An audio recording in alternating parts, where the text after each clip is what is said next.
I just would like to react on your opening statement that yes, I would like to thank you for those reminders.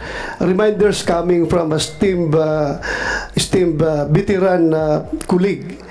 When you say that I am entertaining, I am legitimizing falsehood, I would like to disagree that we are not entertaining. But thank you for this reminder.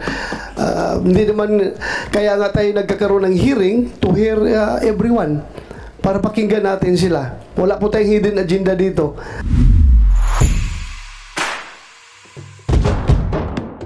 Mr. Chair, can I give my opening statement if I may?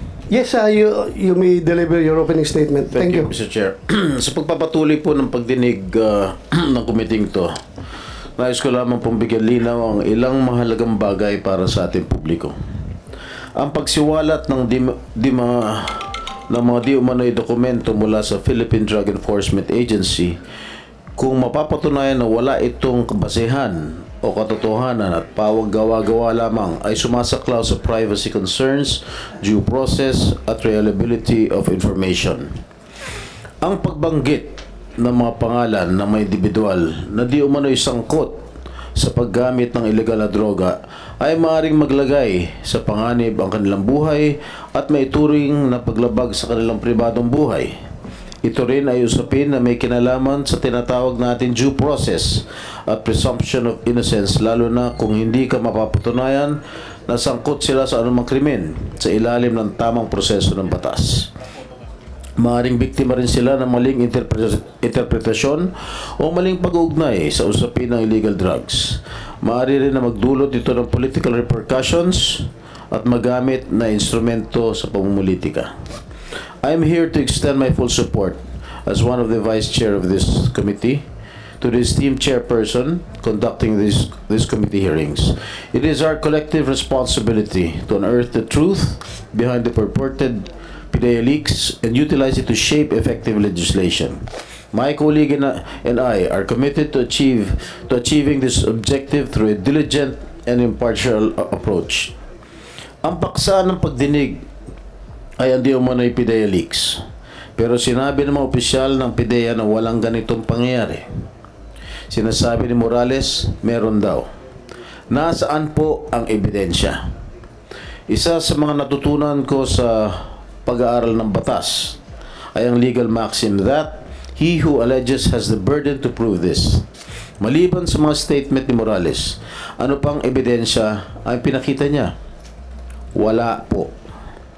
Mr. Chair, dinidinig natin ang testimonya ng isang witness na naharap sa mga criminal complaints sa isang lokal na hukuman at kabilang dito ang paglabag sa Article 180 ng Revised Penal Code, ang batas na nagtatakda ng parusa para sa mga tao nagbibigay ng peke o maling testimonya laban sa isang akusado at kasalukuyan itong nakapending sa MTC San Fernando, Pampanga. Bilang mga senador, meron tayong malalim na responsibilidad na atiyakin ang katotohanan sa mga pahayag ng mga individual na tumatayong testigo o resource persons natin. Ito ay hindi lamang tungkulin natin bilang mga mambabatas, kundi isang moral na obligasyon. Walang puwang sa ating mga pagdinig ang mga nagpapakalat ng kasinungalingan o gumagawa ng perjurious statements, lalo na't nanumpa sila sa nagsasabi na pawang katotohanan lamang. Sa bawat pagdinig na sinasagawa natin, layunin natin hindi lamang ang paghahanap ng katotohanan, kundi maging ang pagbibigay ng hustisya at pagtataguyod ng kapakanan ng ating mga kababayan. Sa mga bumabatikos sa akin na wala raw ako moral ascendancy para lumahok sa pagdinig na ito dahil ako raw ay convicted ng hukuman, nais ko lang bigyan din na ang pagdalo ko dito ay pagtupad sa akin tungkulin at responsibilidad bilang inyong senador na inihalal ng 15 milyong botanteng Pilipino na naniniwala sa aking kakayahan at nagtitiwala na kaya kong gampanan ang mga responsibilidad bilang isang lingkod bayan. Huwag kayong magalala. I am a man of conviction. Tungkulin ko na gampanan ang iniaatang na responsibilidad at mandato ng taong bayan. Hindi ako titigil sa pagtupad ng aking tungkulin kahit pa may iilan dyan na inaatake ako ng personal. Ang ating paglahok sa mga pagdinig ay hindi lamang isang karapatan, kundi isang tungkulin ang ating sinumpaan. At kasama sa ating sinumpaan bilang mambabatas ay pagpapanatili ng integridad at tiwala ng ating mga kababayan sa ating institusyon. Hindi ito tungkol sa personal na interes, kundi tungkol sa paglilingkod sa bayan at pagpapalakas sa mga institusyon ng ating demokrasya. It is crucial that our legislative processes uphold the principles of truth, integrity, and fairness. Allowing the dissemination of false information and fabricated narratives not only undermines the credibility of our institutions but also jeopardizes the pursuit of genuine justice and accountability. And we must prioritize evidence-based discourse and avoid providing a platform for those who manipulate the truth for personal gain or hidden agenda. By carefully distinguishing between fact and fiction and maintaining a commitment to truthfulness, we can ensure that our legislative hearings serve the best interests of the Filipino people. And I call upon the Senate Public Order Committee to uphold its duty to the Filipino people by exercising due diligence in verifying the veracity of information presented before it and by refraining from legitimizing falsehoods and fabricated stories. Mr. Chair, before I continue, I have a witness, a surprise witness, who can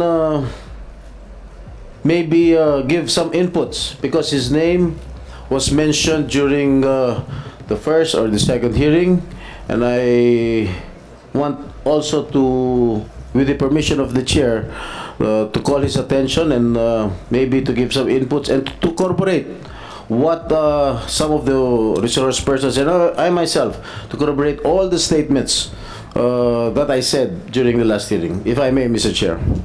Yes, Senator Jingo Estrada. For the record, yung witness na iharap mo ay hindi yan kasama sa mga invited resource person by this committee. But then again, as I have said, I am for ferreting out the truth. Thank you, Mr. Kahit Chair. na wala yan siya sa, hindi siya invited na resource person, but since dinala mo siya dito, I am willing to hear him. Huwag po kayo mag-alala. But then again, before you proceed with the presentation of your witness, I just would like to react on your opening statement that yes, I would like to thank you for these reminders. Reminders coming from a esteemed veteran colleague of the Senate. Alam ko mas marami kang alam kaysa akin. So I am taking all your advices, and rest assured that as the chairman of this committee will not go overboard. When you say that I am entertaining, I am legitimizing falsehood, I would like to disagree that we are not entertaining. But thank you for this reminder. Hindi naman, kaya nga tayo nagkakaroon ng hearing to hear everyone, para pakinggan natin sila. Wala po tayong hidden agenda dito. It's up for us to evaluate yung mga sinasabi nila kung totoo ba yan o hindi.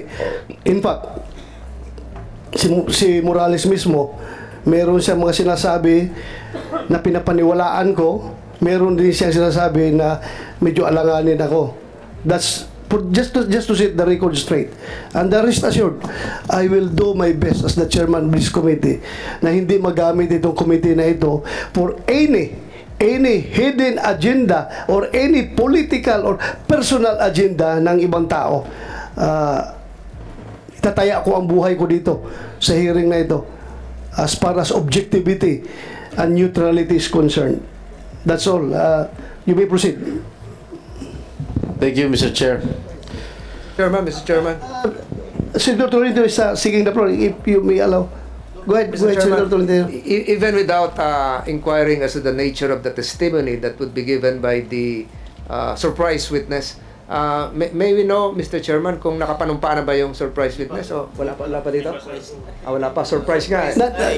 Surprise nga. So, therefore, you are not objecting, huh? You are not objecting to the presentation of this witness? We rely on the ruling of the chair.